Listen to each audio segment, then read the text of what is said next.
Sociology. Sociology of education, शिक्षा का समाजशास्त्र, यह हमारा नया टॉपिक है, नया यूनिट है।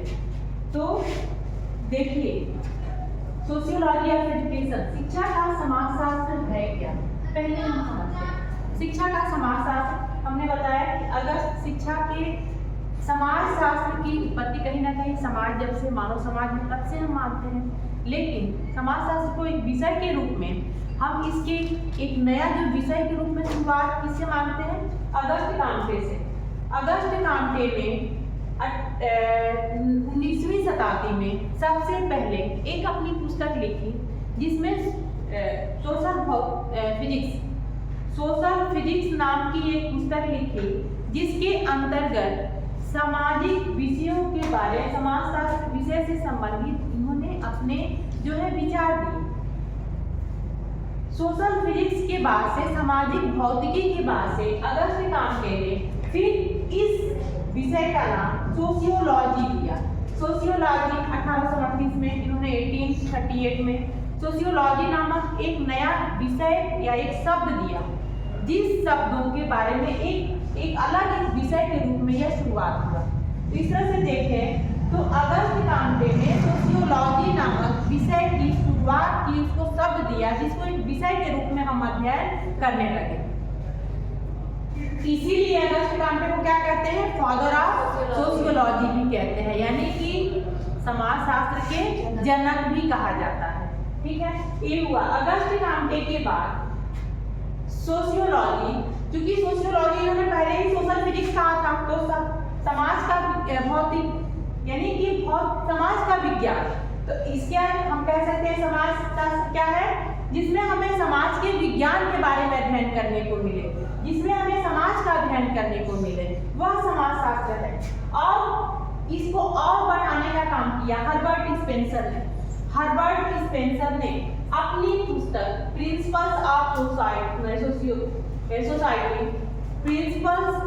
सोसाइटी में हर्बर्ट स्पेंसर ने समाजशास्त्र के बारे में, सोशियोलॉजी, प्रिंसिपल्स ऑफ सोशियोलॉजी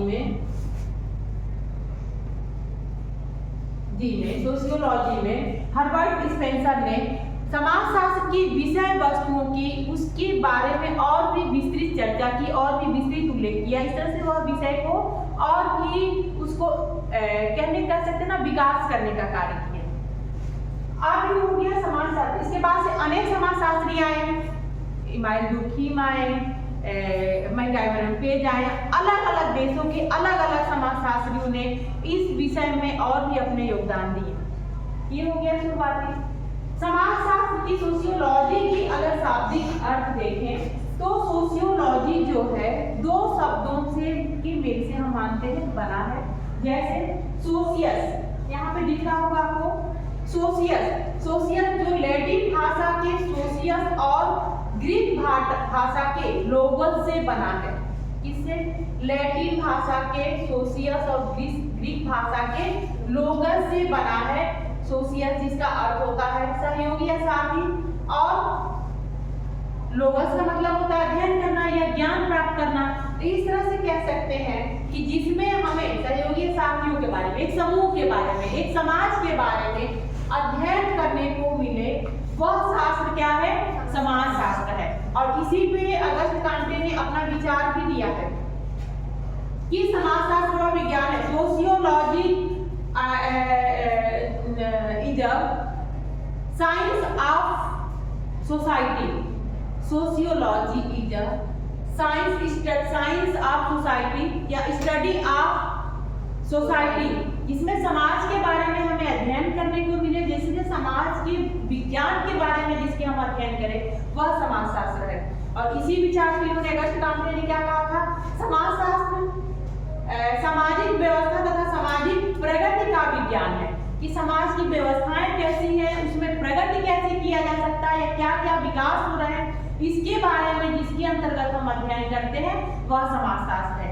एक और आता है मैकआइवर पेज। जैसे मैकआइवर पेज का कहना है कि समाजशास्त्र क्या है। मैकआइवर पेज ने कहा है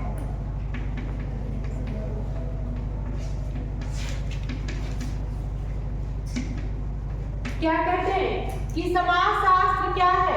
सामाजिक संबंधों का जाल है। समाजशास्त्र क्या है? सामाजिक संबंधों का व्यवस्थित अध्ययन है और सामाजिक संबंधों के जाल को ही हम समाज कहते हैं।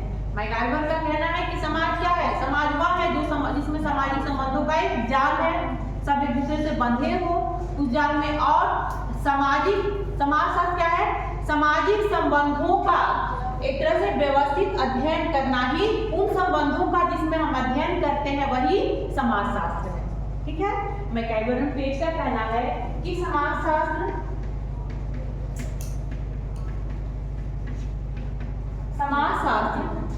सामाजिक व्यवस्थाओं का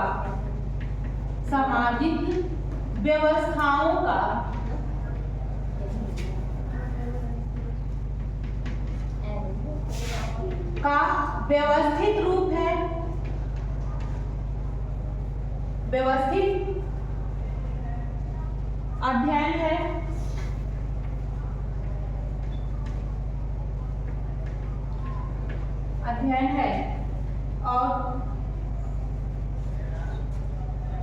और समाज क्या है? सामाजिक संबंधों का जाल है। सामाजिक संबंधों का जाल ही समाज है। समाज है, इस तरह से देखा जाए तो समाजशास्त्र क्या है? समाज एक सामाजिक संबंधों का जाल है और इस समाज का अध्ययन जिसके अंतर्गत करे, जिसमें इसकी व्यवस्थाओं का व्यवस्थित अध्ययन या ज्ञान प्राप्त करे वह समाजशास्त्र है।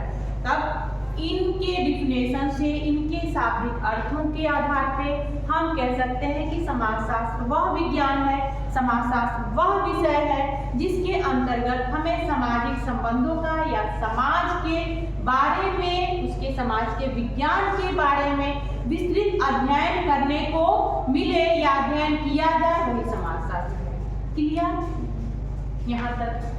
ठीक है, अब आगे हम समाजशास्त्र की एक और डिफिनेशन है मैक्स वेबर का। समाजशास्त्र वह विज्ञान है जो सामाजिक क्रियाओं का विश्लेषणात्मक बोध कराता है। मैक्स वेबर ने कहा है कि समाजशास्त्र वह विज्ञान है, तो इस तरह समाजशास्त्र क्या है? एक विज्ञान के रूप में इन्होंने माना है जो सामाजिक क्रियाओं के बारे में विश्लेषणात्मक अध्ययन करने को मिले या बोध करा जाए, वह समाजशास्त्र है। ठीक है, ये तो हो गया समाजशास्त्र के बारे में। अब हम मेन विषय पे आते हैं, सोशियोलॉजी और शिक्षा का समाजशास्त्र। ठीक है, यहाँ से हम अगले टॉपिक पे आते हैं, मेन टॉपिक पे आते हैं, शिक्षा के समाजशास्त्र। ये सोशियोलॉजी को हमने मीनिंग समझा, उसकी अर्थ समझा, उसके डिफिनेशन समझा, इनकी विचार क्या है, इनके थॉट क्या है समाजशास्त्र के बारे में, क्या इनकी राय है। अब अगला हम सोशियोलॉजी ऑफ एजुकेशन और एजुकेशनल सोशियोलॉजी, ये दोनों सब्जेक्ट, दोनों शब्द जो है थोड़े से के डिफरेंस है। दो शब्द है, पहला जो हमने लिखा है सोशियोलॉजी ऑफ एजुकेशन,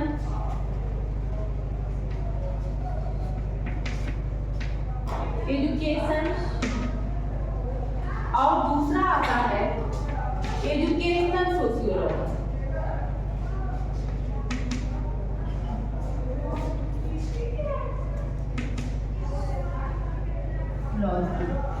ठीक है, ये क्या है? शिक्षा का समाजशास्त्र।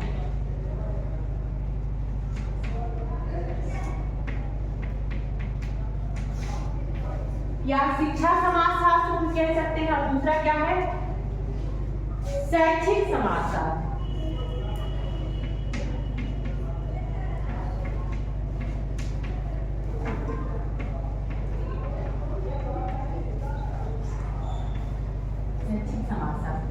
दो वर्ड है, शिक्षा के समाजशास्त्र क्या है और शैक्षिक समाजशास्त्र क्या है।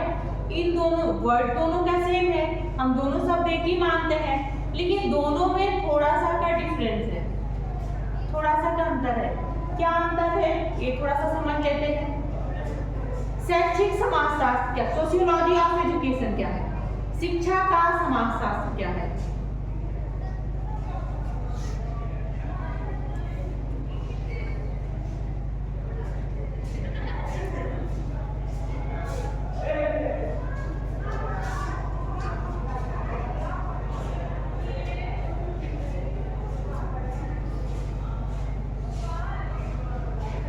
शैक्षिक समाजशास्त्र क्या है, एजुकेशनल सोशियोलॉजी क्या है। सबसे पहली बात, एजुकेशनल सोशियोलॉजी या शैक्षिक समाजशास्त्र वह शास्त्र है, वह विषय है जिसके अंतर्गत शैक्षिक समस्याओं के लिए समाजशास्त्र का प्रयोग किया जाता हो।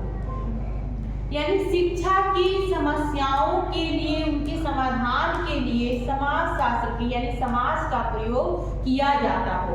और समाजशास्त्र के अंदर क्या क्या आता है, सामाजिक समूह, सामाजिक समूहों का अंतरक्रियाएं, सामाजिक प्रक्रियाएं, सामाजिक विकास, समाज की गतिशीलता, समूह, संस्थाएं, हो जाएगा ना, ये सारे समाज के अंग हैं।